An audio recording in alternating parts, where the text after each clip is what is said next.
Alright, welcome back to Life with the Walkers. So today we're on an adventure here. We're going deep underground in the Tuckaleechee Caverns. So this is one of the many caves in the Tennessee mountains. And so we've been here before, but Grace had never done it. So we're gonna do this again. We love caves. It's pretty cool. So hope y'all enjoy this adventure. Okay, let's go. Let me try this. Mommy, I will. I'm just gonna let her make it happen. Please, everybody's coming out. Thank you. Please, everybody's coming down this one. The last year I had to chase somebody this mountain on the cave. So if you're wondering how we got the name Tuckaleechee, that is the old name for this area. This whole area was called the Tuckaleechee Cove by the Cherokee people, and that word Tuckaleechee means green or peaceful. So if you do get something that has like our logo on it or our name on it, that's what that word means. We're not trying to play a crude trick on you or something like that. Now, of course, the Cherokee knew about the caverns, but we never found anything down in the caverns that showed any evidence they went into it, and it made sense. The Cherokee were very superstitious people. They liked being up in the sunlight. They did not like dark places. And for them, light was good and dark was bad, so a dark hole in the ground was off limits. Now, of course, over time, there was a lot of folklore about caves, and that's what really kind of kept people out of them. They are kind of dangerous places. Today, it's on the walkways, so it's a little bit easier, a little bit safer.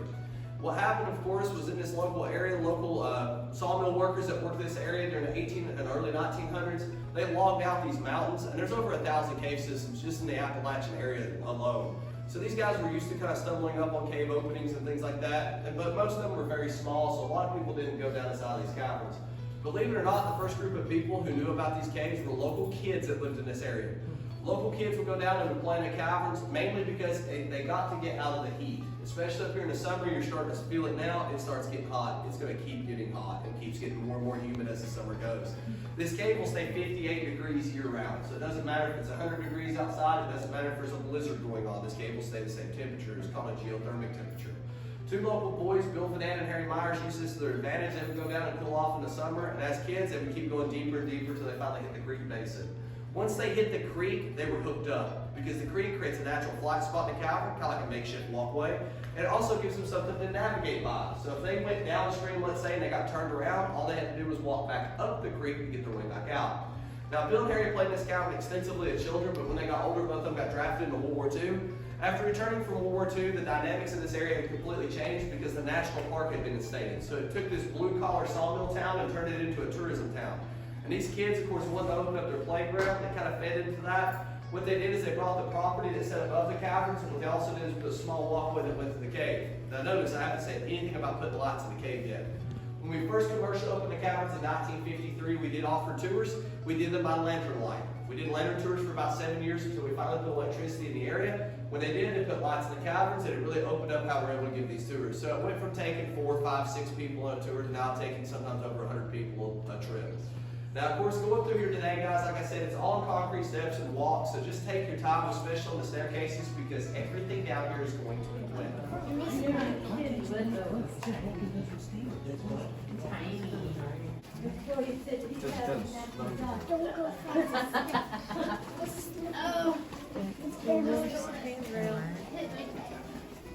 This is slippery. Watch out. I mean, I don't know if I have to. I don't think I even had to duck.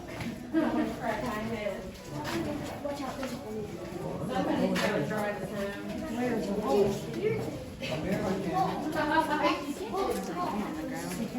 I think I can drive us.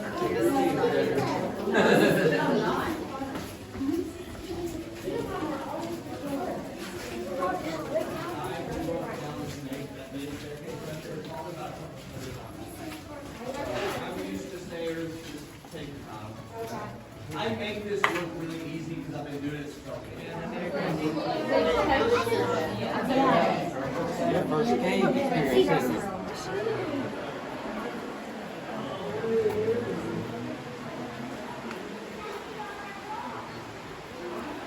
Okay.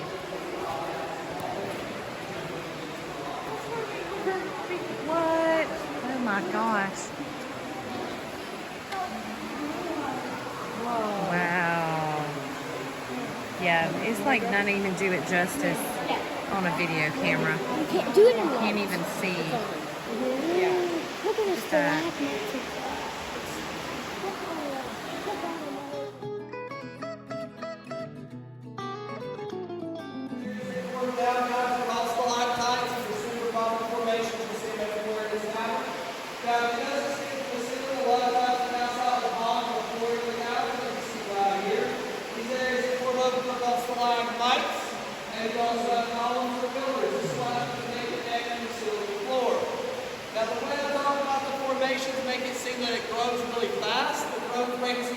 again, triple 110 years that nothing ever moves in here. If you think your job is boring, you have seen nothing yet. The only time this came from looking over a couple of chains when it rains on outside.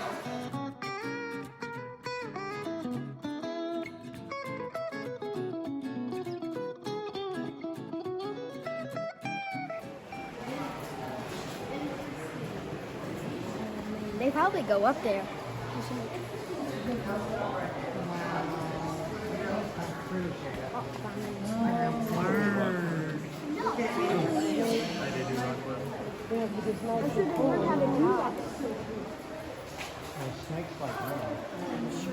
Don't fall. Got her? You said the water. That's why their face is there. It's one everywhere. So you can touch these. I'm not touching it. Why? It's like a cow's udder. It does. Hey, Zach, the mosses are going on there because of the light. Look at all of It's them like on above there. our heads. Look at them all. Mommy, look at them all. Do Look what? at them all up there. Look. See it. Oh, that's so cool. Touch it, Grace. You want to touch it? Yes, you can. He's gonna lift you up. I'll hold you. No, it's okay. It's okay. It's okay. Oh my gosh. These ones above You can us. touch this, Grace. This is the same thing. Right here. This is the same thing. Grace, come here. This is the same thing. It's the same It's thing. just rock. I mean, that's like a What did you say?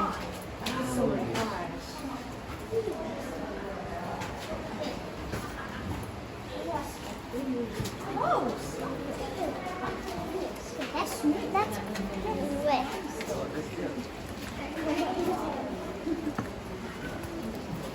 Mommy, watch out. Okay, thank you. Oh no. No, it ain't. Watch out.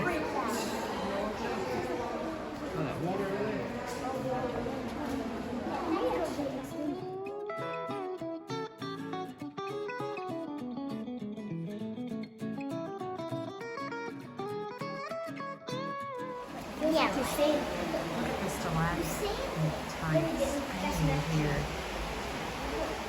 Way, all the way back to there. Look at all of it. Here, get down and look back out through there. Look at them all. Way down. Looks like icicles. They do look like icicles, don't they? Let's go back. Did you remember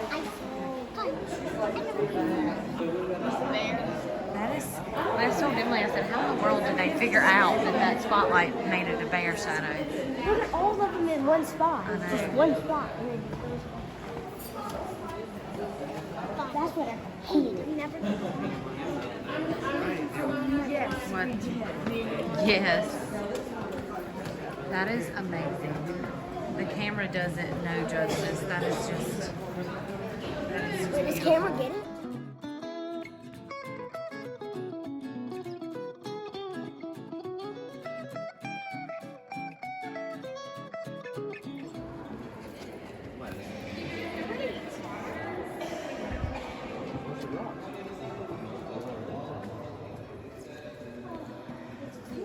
We're coming.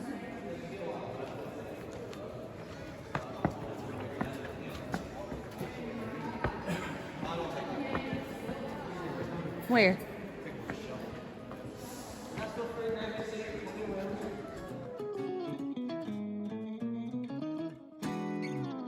Also, guys, don't scream. I have a lot of little ones on this tour, and you'll scare them, especially a little baby. I don't want a little baby being scared, so let's not scream around, okay, guys? Plus, you gotta think this room echoes. So if you scream in here, everyone else hears you too. So imagine you're walking through the cave and you're screaming. So then kind of back your neck saying that. So let's not do that, okay? Other than that, is anybody in here scared of the dark? Yes. If you are, after today, you should never be scared of the dark again. Because you're in one of the two places in the world you can see complete darkness. One's the cave, the other's in Mount Hill. There's no arterial light in these areas. So in saying that, guys, I want it to be dark. So if you have anything that lights up on your camera or cell phone, please turn that off at this time, just for a second. Once I turn the lights on, take all the pictures. That way it helps you out. Everybody on this tour has seen a football field before, correct? Yes. A football field is 100 yards and is also 300 feet. So when you say that, 300 feet is your magical number. This room is 400 feet long. It is 350 feet tall. It is 600 feet wide. I could lay college football stadiums in this room if I wanted to. Now, not all of them will fit, but the majority will. Places such as the University of Tennessee, Texas A&M, Ohio State, Michigan, Southern Cal, USC.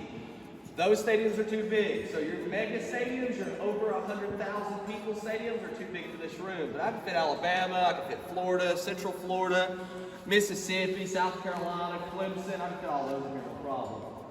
This room will fool you every time because I can actually show you how big a football field is in this room. See, we have guys that come here called the USGS, United States Geological Service. They do mappings of caves. They also use our caves as kind of their big science project. They do water purification, air purification testings, and things like that. They also will trace out how groundwater moves. That's really important for a lot of different places in the United States. They come down here and they laser grid these rooms, and that's how they get the size. That's how we got the dimensions for these rooms using a laser.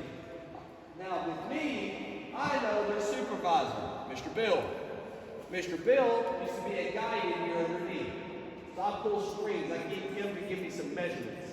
I had him measure from where the wooden seats are located in this room to the two tall formations on that far wall. The formation from here, that's 100 yards. It's actually dead from the seats to the one on the right is 110. That is significant because if you take a goal post and stick it on the end of a football field and you stand on the goal line, that's the same distance. Both of those formations on the wall are taller than 20 feet. The left one looks like the Washington Monument. It doesn't look like it, does it? It also looks like a great big pencil. It is 22 feet tall and has a 4-foot base. The one to the right looks like a palm tree that got a bad haircut. It's 24 feet tall. Oh my I do have gosh. something over there that will help you with the size reference. You see a little white formation that looks like a Christmas tree. It's in between two big ones. Me and that little white Christmas tree have something in common. We're both 5'10". That shows you what it's like for a person to stand over there. This room will trick you, and I like to use its trick to kind of play a game. What I'm going to do is I'm going to show you two formations. I'm going to have you pick which one you think is the biggest.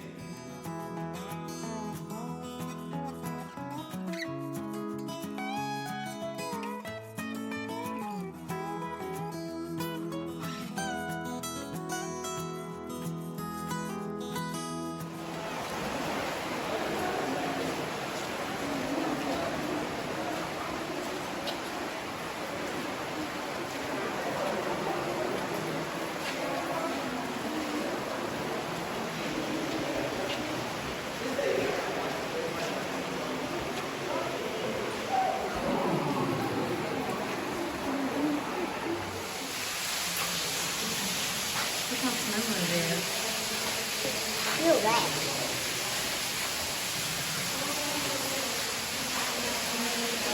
Oh, bigger.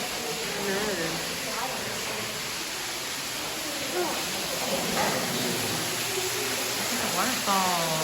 That's even a waterfall. Yes, it is. It's beautiful.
Glenn, what you got on? What you got on there? It looks like you got a kilt on. A skirt. It's like a skirt. What? I have a kilt on today. Do what? I have a kilt on today. It's his other shirt in case he got cold. My Celtic attire. Celtic. Celtic attire for the cave. It's Celtic attire for the cave. Why would I walk up the stairs like this and make my legs do all the work? I like reaching up to get hold of the handrails and giving myself a pull. That pull will help you tremendously while climbing these steps. So as you go up this way, come on up to the arms, take your job, watch your head, and you take it right back. Go girl.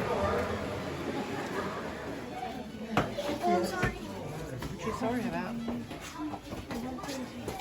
I'm sad. It's hot out here now. I don't know how hot it is. It's in 90, But- 80 something. It was 58 degrees in that cave. That's and nice. It's really hot out here compared to that cave. I see you took off your sweatshirt and your, I no longer need them, but I got some mud on my shoe or something there. yeah. I think you did. You too? Yes, it was muddy down there. A lot of steps. He said, how many steps did we hike? I have no idea. 82. No, that was 87 going up. up.